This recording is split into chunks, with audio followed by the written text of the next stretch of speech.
Welcome back. You know, one of the more frequent questions that circulates around the internet and gun stores, and certainly questions that I get, pertain to the proper lubrication of fine firearms.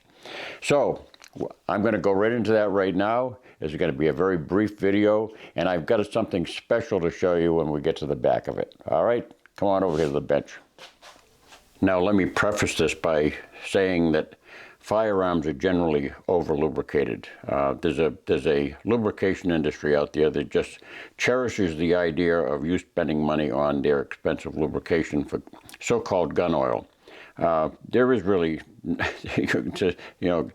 oil doesn't know whether you're lubricating a gun or whether you're lubricating a sewing machine. It really doesn't make any difference. The principal lubricant that you should use is simply mineral oil. That's what you get in this Hoppy's bottle right here. I just simply refill it with this, which I think this bottle had been refilled twice. And I've also created this beautiful, luxurious cotton rag that's got Murphy's dog hairs on it too. This is a flannel, 100% cotton flannel cloth that my wife picked up at the yard goods store.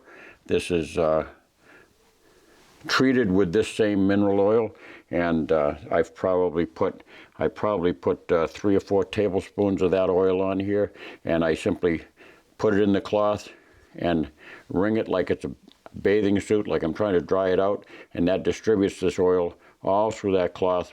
And you can put that in a simple plastic Ziploc bag and have them at your gun cabinet. You can have them at inside your box when you go to the range and all sorts of things. Don't use this, however, for wiping down a dirty gun, because you want to preserve this and keep it nice and clean. That's all you need to preserve the finish of your firearm. And also, as well, that will, in major part, do all the lubrication that's necessary for lubricity. I've told you before that oil has 2 purposes. It's one for lubricity, and the other one is for preservation. So you're doing a little bit of both when you use this.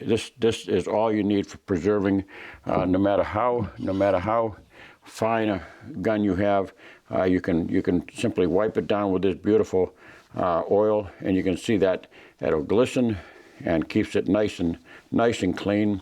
I should say nice and oiled, and that will preserve it from any deterioration due to handling and the elements. And that's all you need. Now that's for your external use and also internal use. After you've cleaned the gun, you can wipe down each of the parts with that same rag, and the same with your slide, whether this is a revolver or a semi-automatic pistol, whatever you have. You can just simply wipe down all the parts with that, and that will provide a beautiful amount of protection from the elements.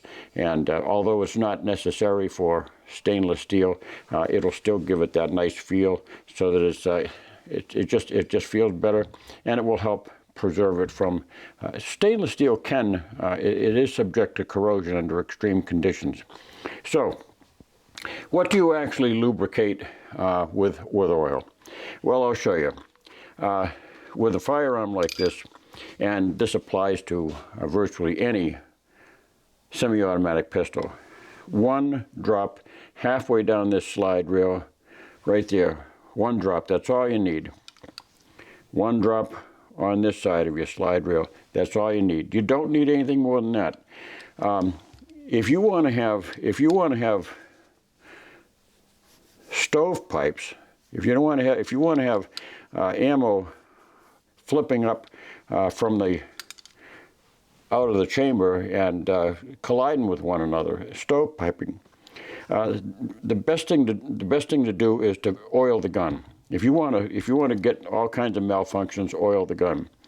The one thing that was impressed upon me at the Ruger factory, at the Smith & Wesson factory, at the Remington factory, and by the representatives, the service representatives at Winchester and SIG Arms and all of them, was that over-oiling causes guns to come back to their factory for repair, sometimes for destruction, because an over-oiled gun can actually kill a gun. So oil kills firearms. Do not oil a gun. A lot of this belief comes understandably from people who, are constantly involved with machinery. Internal combustion engines, working, reciprocating parts and things like that, where oil is a function of those mechanisms. But those have oil sumps. They have Zerk fittings. They have all kinds of provisions for maintaining a lubrication system. These guns really don't have that issue. None of these parts cycle in such a robust way that they cause any wear and tear. These are all, remember, these are very, very hardened parts. These parts are, all the interacting parts are very, very smooth. This pin, for instance, it's a very hardened pin, and the parts that it floats in are hardened as well. So you've got the link, and you've also got the barrel. They're all hardened. They're very, very tough steel. They don't need to have any direct amount of lubrication. But if you wish to apply one drop on that link pin, that will work its way in. You don't need more than that. Just rub it back and forth across that seam, and that will provide plenty of lubrication until your next time you clean the gun. That's all you need for this particular part right here, for this barrel and the link, is just that one simple drop of oil. Don't feel as if it has to be drizzling and dripping off the gun. So I showed you will apply one drop of oil to the slide, and that especially pertains to aluminum framed 1911s, and even such as the Walther Colt 1911-22.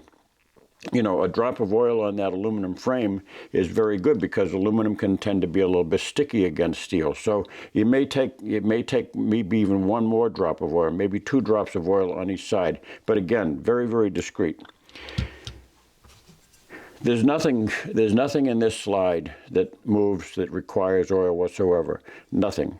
You've got sufficient amount of oil when you applied it to this rail right here, and when it comes to the spring here and the guide rod, wipe it down with this cloth, and you're good to go after you've cleaned it naturally.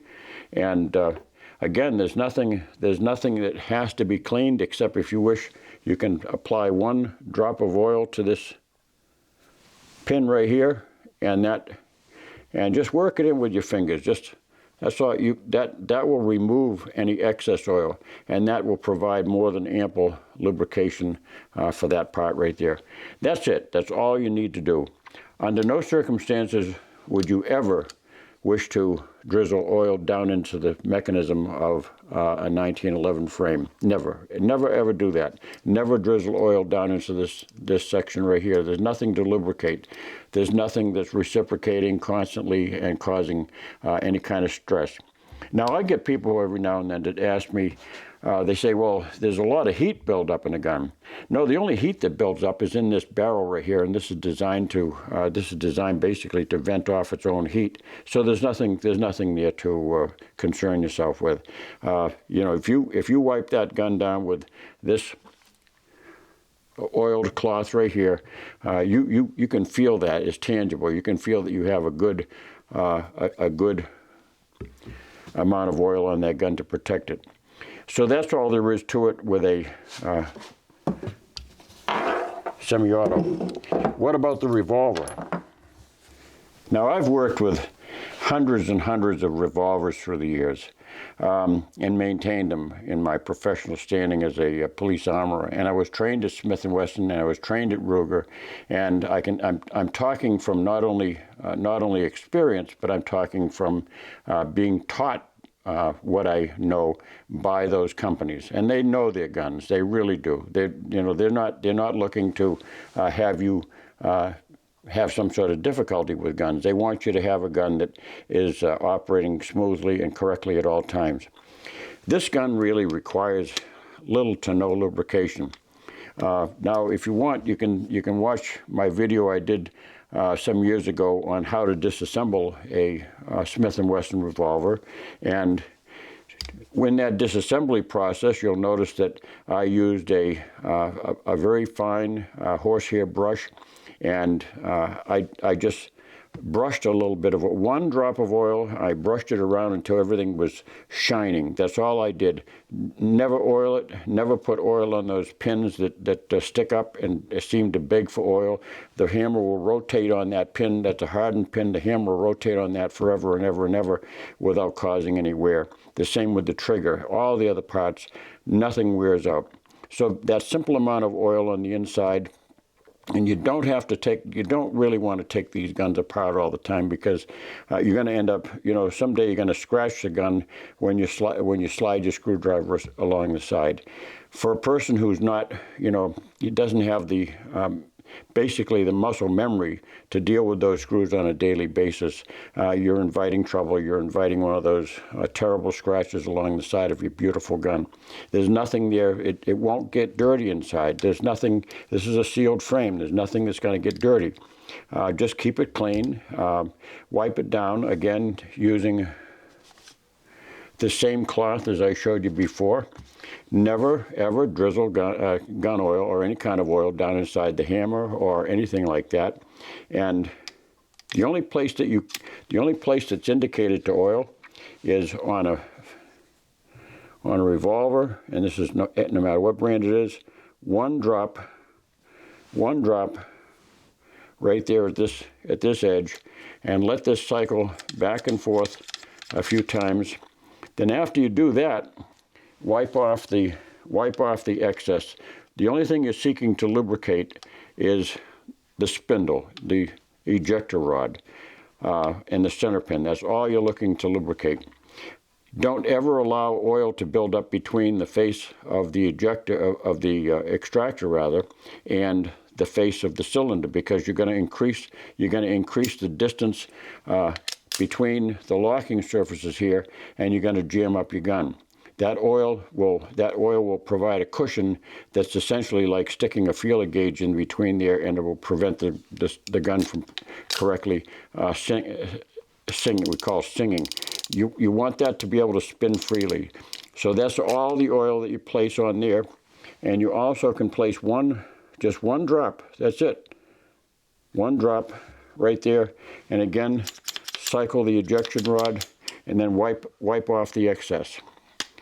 Always important to wipe off the excess. You don't want to have your only goal is to lubricate the parts that cycle together. That's all there is to it. You don't want to have greasy, oily, dust gathering, leather debris gathering.